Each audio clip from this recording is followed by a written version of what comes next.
हमारे विभिन्न ज्ञानवर्धक कार्यक्रम देखने के लिए आप हमें अभी सब्सक्राइब करें, बेल आइकन को प्रेस करें ताकि आप देख सकें हमारा कार्यक्रम सबसे पहले। और अधिक जानकारी के लिए फेसबुक पेज को लाइक करना न भूलें। नमस्कार। आइए दर्शकों, इस विशेष अंक में हम बात करते हैं कलश के महत्व की, कलश के जल की, और जो हम खेती बोते हैं, जो हम जौ बोते हैं, उनका हम अष्टमी और नवमी की वेला में क्या करें। हमारे जितने भी साधक हैं लंबे समय से इन सब चीज़ों के लिए इंतज़ार करते हैं। और इस बार आपको ये भी बता दें कि अष्टमी नवमी की जो बेला है वो हमारी 24 अक्टूबर की है, दिन शनिवार। क्यों? इसका कारण है कि जो अष्टमी है वो सुबह 6:57 तक है। उसके बाद नवमी की बेला प्रारंभ हो जाएगी। और नवमी तिथि अगर हम 25 तारीख की बात करते हैं तो 25 तारीख को नवमी जो है 7:40 तक रहेगी। और दशहरा कब मनाएंगे हम? तो दशहरा जो माना जाएगा, विजयदशमी का जो पर्व है, वो 25 तारीख का ही माननीय होगा। ये सब लोग ध्यान रखें।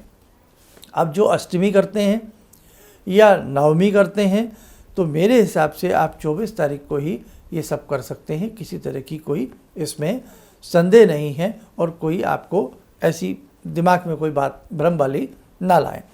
और मन में यही आपकी बात आ गई हो कि सूर्य उदय होने की तिथि को ही मुझे लेना है और मुझे नवमी करनी है, तो फिर आप 25 तारीख की सुबह 7:40 से पहले पहले कर लीजिएगा। अब मैं बात करता हूँ, जो मेरा आज का मुख्य टॉपिक है, कि जो कलश के अंदर जल होता है उसका अपना एक विशेष महत्व होता है। भगवती के सानिध्य में 8-9 दिन ये जल रखा रहता है और वहीं बैठ कर के आप पूजा करते हैं, पाठ करते हैं। उस जल के अंदर एक दिव्य ऑरा पैदा होती है, उस जल के अंदर एक दिव्य शक्ति का वास होता है। और जल जीवन है, सब जानते हैं। पूजा पाठ करते समय जल भर करके रखा जाता है, शीतलता का भी प्रतिनिधित्व करता है। दूसरी बात, जल में समस्त देवी देवताओं का वास भी होता है, तभी तो जल जीवन कहा गया है। जल, शुद्ध जल जो पूजा पाठ से निर्मित हो, भगवान के सानिध्य में रखा हुआ जल हो, उसका अभिसिंचन करने से विशेष प्रकार के लाभ मिलते हैं। अब अष्टमी करें या नवमी करें तो जब आप अष्टमी या नवमी कन्या पूजन करते हैं तभी वो जल का कलश जो है उठाया जाता है, उससे पहले नहीं। अब हमें क्या करना होता है, जैसे हमने अष्टमी नवमी यदि 24 की हम कर रहे हैं तो हमें क्या करना है कि पहले हम अच्छे से अपना कन्या पूजन वगैरह कर लें। और जिस कढ़ाई में हम हलवा बनाते हैं उस पर भी तिलक लगता है, और कढ़ाई के दाहिने कुंदे पर हल्की सी मोली बांध करके नमन करें, क्योंकि भगवती का सुंदर, उसमें भगवती के लिए सुंदर प्रसाद का आप व्यवस्था बना रहे हैं तो भगवती का पात्र भी पूजनीय होता है। बनाने के बाद आप थोड़ा सा हलवा, जो भी आपने पूरी वगैरह जो भी बनाया है, वो भगवती को पहले अर्पण करें। और अर्पण करने के बाद जो आपके घर में कन्याएं आई हैं या कन्याओं के नाम का जो आप पूज रहे हैं, कन्याएं 1-2 भी मिल जाएं, क्योंकि आजकल कन्याएं मिलती नहीं है जल्दी से, मिल जाएं तो बहुत सौभाग्य की बात है। सभी कन्याओं को तिलक लगाएं, सभी के पैर धुलाएं और सभी को ये मिष्ठान जो भी आप देना चाहते हैं बहुत अच्छे से प्रेम के साथ भगवती का स्वरूप समझ करके कन्याओं को आप जिवामें। उसके बाद उनके बीच में एक बटुक भी बिठाया जाता है, बाल बिठाया जाता है, एक बालक बिठाया जाता है। वो बटुक भगवान भैरव का ही रूप माना जाता है। कहीं अपनी अपनी प्रांतीय भाषाओं में इसे लोंकड़िया भी कहा जाता है, अपनी अपनी भाषाएं हैं। बटुक भी कहा जाता है। बटुक का मतलब ही होता है बाल रूप का। अब सबको उन्हें भी तिलक लगाएं, सबको फल मिष्ठान आदि जो आपने देना है अच्छे से देवें। अब जो कलश आपने रखा है, कलश के ऊपर नारियल रखा है, वो नारियल सौभाग्यवती महिला के पल्लू में दिया जाता है या किसी कन्या को दिया जाता है, घर की कन्या को। या फिर ऐसी व्यवस्था ना हो, स्वयं उसे मस्तक से लगा करके उठा लें और उसको फोड़ करके, और उसमें से जो पानी होता है वो अपने घर के पीने के काम में ले सकते हैं। और उसकी गिरी प्रसाद सभी कन्याओं को देवें। और या घर के जितने भी सदस्याँ कन्याएं ना हो तो घर के सदस्य भी उसे प्रयुक्त प्रसाद के रूप में ले सकते हैं। किसी तरह का कोई वहम नहीं है, ये भगवती का दिव्य प्रसाद है। लोग नाना भांति की बातें करते हैं और होता क्या, हम लोग डर जाते हैं। अरे जो चीज़ हमने भगवती को अर्पण की है उसे हम प्रसाद के रूप में स्वयं ग्रहण कर सकते हैं, वो भगवती का एक दिव्य अमृत में प्रसाद बन जाता है, समझे। दूसरी बात, एक कार्य और बताते हैं। ये हुआ, अब जो आपने जो खेती बीजरी गई है, जो खेती आपने लगाई है, जो जौ लगाए हैं, उन्हें चांदी के सिक्के से या किसी धारदार चाकू से नहीं, कैंची से नहीं, किसी भी और आम कॉइन ले लें, 1-2 रुपये वाला घर में सबके होता ही है, उसी से थोड़ा थोड़ा उसे काट लें। और भगवान की जितनी भी प्रतिमाएं हैं, भगवान श्री राम भी जब रावण पर विजय प्राप्त करके अयोध्या लौटे तो यही जयंती बोई गई थी बहुत बड़ी मात्रा में, बल्कि गेहूं में इस समय गेहूं की फसल होती है, तो वहीं से ये सब काट काट करके भगवान के ऊपर पुष्प के रूप में अर्पण किया गया था, क्योंकि भगवान ही धन है, भगवान ही अन्न है, भगवान से बड़ी कोई ताकत नहीं संसार में। तो कहने का भाव हम अपने घर में बोल लेते हैं और वो पहले भगवान श्री राम को, दुर्गा जी को, भगवती जी को, सबको थोड़ा थोड़ा अर्पण करें, बाकी थोड़ी बचा लें। और बचा करके आसपास, जैसे कल जब भी 25 तारीख की जो हमने बताई है विजयदशमी है, दशहरा है, तो आसपास कोई भगवान श्री राम का मंदिर हो, उन्हें बाकी की वहाँ चढ़ा करके आए पुष्प के रूप में। और जो सब्जेक्ट बच्चों को हार्ड लगता है पढ़ाई लिखाई में, वो उनकी पुस्तकों में भी थोड़ा थोड़ा धूप दीप दे करके उन्हें रखें। और जो आपके गल्ला, लॉकर, तिजोरी, आपकी कोई पवित्र पुस्तक, डेली पढ़ने की पुस्तक, आपकी कोई नोटबुक, आपकी कोई डायरी, आपकी हिसाब किताब, लेखा जोखे की कोई भी पुस्तक हो, किताब हो, उसमें भी उसको थोड़ा थोड़ा 1-2 बाल उसके रखिएगा।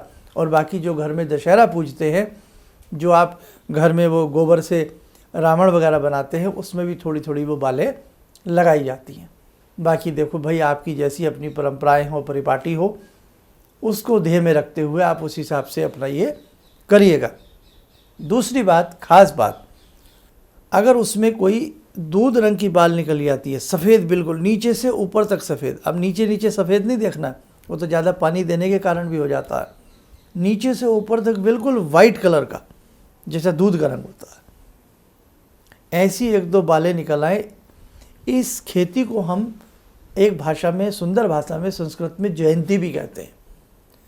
तो जो सफ़ेद रंग की जयंती निकल आए, नमस्कार करके उसे तोड़ें, चांदी के सिक्के से या कॉइन से, ऐसे करेंगे आराम से टूट जाती है। और उसको लाल कपड़े के ऊपर रख करके, 1 निकली हैं, 2 निकली हैं, तिलक लगा करके, धूप दीप दे करके, भगवती का प्रसाद समझ करके, कन्या पूजन आदि करने के बाद, आरती आदि करने के बाद अपने गल्ला लॉकर तिजोरी में शाम को किसी भी समय रखिए, या विजयदशमी के दिन अपने गल्ला लॉकर में रखिए। बहुत विशेष आपको अनुभव होगा पूरे वर्ष, ये बहुत विशेष कृपा बरसती है किसी किसी घर में। और बाकी जो हरी हैं, अगर सफ़ेद, देखो सबके पास सफ़ेद नहीं निकलती है, अगर हरी भी हैं तो ये भी एक बहुत बड़ी कृपा है। किसी किसी के घर में ये खेती हो ही नहीं पाती है, छोटी छोटी सी होकर के रह जाती है। अब वह मत करना, उसके कई कारण हो सकते हैं। ज़्यादा पानी दे देना, या जो आप जो लाए हो वो भीजे हुए होते हैं, ख़राब होते हैं, अंदर से खोखरे होते हैं, तो भी इस कारण नहीं निकल पाती है। मिट्टी अशुद्ध हो तो भी नहीं हो पाता। तो बहुत सारे ऐसे रीज़न भी हो सकते हैं, वह मत लाना किसी भी तरह का मन में। अब ये आपने सारा कर लिया। अब जो कलश का जल है उसका बहुत सुंदर महत्व है। शांति पाठ करते हुए, ओम धौ शांति अंतरिक्ष द्वम शांति पृथ्वी शांतिराप आता है तो बोलते हुए सारे घर में छींटा दे दें, खेतों में छींटा दें किसान भाई, फसल में इजाफा होता है, लाभ मिलता है। जहाँ गौशाला है, पशुशाला है, वहाँ छींटे दें। बहुत लोगों के, किसान भाइयों के पशु अक्सर बीमार रहते हैं, तो पशुओं के खूंटों पर और जहाँ उनको चारा डाला जाता है, जो उसकी खोर होती है, मांद होती है, वहाँ पर भी छींटा दें। पशुओं के चारे में भी उसे जल को मिला सकते हैं, बहुत अच्छा रहता है। और जो हम घरेलू लोग हैं जितने भी हैं, वो अपने पूरे घर में या तो गायत्री मंत्र पढ़ते हुए, नवारण मंत्र पढ़ते हुए, कोई भी मंत्र पढ़ते हुए सारे घर में छींटा दें। और जो कन्याएं जो हैं उनको भी छींटा मारें, अभिसिंचन करें, अपने ऊपर भी, बच्चों के ऊपर भी, अपने बालकों के ऊपर भी अभिसिंचन करें, लैट्रिन बाथरूम को छोड़ करके। सारे घर में शुद्धि होती है, सारे घर का वातावरण सौम्य होता है। और बाकी का जो जल बच जाए उसे आप घर के प्लांट में, गमलों में, उस सूर्य को भी दे सकते हैं। किसी तरह का कोई पाप नहीं है, कोई हर्ज नहीं है, बहुत अच्छी बात है। ये हुआ। अब जिन्होंने उसमें चांदी का सिक्का डाला है या कॉइन डाला तो उसे किसी लाल कपड़े में रैप करके या ऐसे ही अपने गल्ला लॉकर में रख सकते हैं या पूजा के दरबार में रख सकते हैं। हमने तो एक विधि बनाई हुई है, लक्ष्मी जी हैं फूल पर बैठी हुई, हर साल वो सिक्का उसमें डलता है और वही सिक्का निकाल करके फिर धो साफ करके पूजा के दरबार में रख दिया जाता है। एक बार ले आइए, ज़िंदगी भर हम नाना भांति के खर्चे करते रहते हैं और अपने अच्छे जीवन के लिए तो हमें सोचना ही नहीं चाहिए। तो आगे से आप ऐसा भी कर सकते हैं। और जिन्होंने वैसा आम कोई कॉइन डाला है तो उसको अपने गला लॉकर में आप लोग रख सकते हैं। ये जल बड़ा ही महत्वपूर्ण होता है। घर में कोई व्यक्ति बीमार रहता हो, स्वस्थ ना होता हो, तो यही 8वें 9वें दिन का जल उसके ऊपर छिड़कना चाहिए। इसे अभिसिंचन क्रिया भी कहते हैं। हम मंदिरों में कहीं जाते देखा नहीं, अभिसिंचित करते हैं, पंडित जी हमें छींटे मारते हैं, संग की जल भी हमारे ऊपर छिड़कते हैं। पवित्रता आती है, शुद्धता आती है, सौम्यता आती है। तो इसके जल का विशेष महत्व है। और कलश के अंदर तो वैसे भी ब्रह्मा विष्णु महेश का वास होता है, विभिन्न प्रकार की शक्तियों का वास होता है। और हमेशा जो कलश रखा जाता है वो किसी भी देवता के या भगवती के दाहिनी तरफ रखा जाता है, अपने बाईं तरफ, और भगवती के नेचुरली वो दाईं तरफ आ जाता है। और जब कलश उठाएं तो भगवती को नमन नमस्कार करके कलश को उठाया जाता है। ये सारी बातें आप लोग ध्यान रखें। और बाकी के जो भी पूजन सामग्री, आपकी जयंती बच गई, पान सुपारी बच गई, जो भी बच गया वो सब इकट्ठा करके या तो कहीं जल प्रवाह के लिए शुद्ध तरीके से किनारे पर कहीं रखाएं, और या कहीं जैसे बड़े बड़े दरख्त होते हैं, पेड़ होते हैं, शुद्ध स्थान होता है, वहाँ पर सारी सामान सामग्री को रखाएं, तो भी किसी तरह का कोई हर्ज नहीं रहता है। तो दर्शकों, उम्मीद करता हूँ छोटी छोटी बातें, लघु बातें बता दी गई हैं, इन्हें आप करिए। और जो अष्टमी नवमी में हवन करना चाहते हैं, नवार मंत्र से, गायत्री मंत्र से आप यज्ञ कर सकते हैं, या किसी ब्राह्मण को बुला करके आप घर में उसका यज्ञ भी कर सकते हैं। तो फिर यज्ञ के बाद कलश उठा करके उसका अभिसिंचन किया जाता है। आशा करता हूँ कहीं ना कहीं कुछ थोड़ा बहुत काम की बातें इस विशेषांक में आपको जरूर प्राप्त हुई होंगी। इन्हीं शब्दों के साथ हम अपनी वाणी को विराम देते हैं। नमस्कार। आपने कहा कि शरीर में कोई परेशानी हो, दैहिक दैविक भौतिक तापा, राम राज नहीं काहू व्यापा। इसके बाद मैंने उसका जप शुरू किया और धीरे धीरे मेरे को अच्छा लगने लगा। और मैंने कहा कि अब पंडित जी से कैसे जुड़ूं, क्या जुड़ूं। तो मैंने कहा कैसे करूं। मैं बोली ईश्वर अगर सही है, माँ भगवती की मेरे पर कृपा है, तो ज़रूर मेरा कोई ना कोई रास्ता निकलेगा। तो ये सारी चीज़ें मेरे को ईश्वर की कृपा से आपका साथ मिला और मेरे अंदर की श्रद्धा थी जो मैं आपसे जुड़ी सनातन धर्म के प्रति। और हमने जहाँ जन्म लिया है उस धरती के ऋण को हमको अदा करना है, इसलिए आपके चरणों में मैं। किसी भी समस्या के समाधान के लिए मिले प्रसिद्ध हस्तरेखा एवं वास्तु विशेषज्ञ प्रोफेसर धर्मेंद्र शर्मा जी से। नोट: शिविर में भाग लेने हेतु एवं व्यक्तिगत रूप से मिलने के लिए कॉल करने का समय सुबह 10 बजे से शाम 6 बजे तक। हमारे विभिन्न ज्ञानवर्धक कार्यक्रम देखने के लिए आप हमें अभी सब्सक्राइब करें, बेल आइकन को प्रेस करें ताकि आप देख सकें हमारा कार्यक्रम सबसे पहले। और अधिक जानकारी के लिए फेसबुक पेज को लाइक करना न भूलें।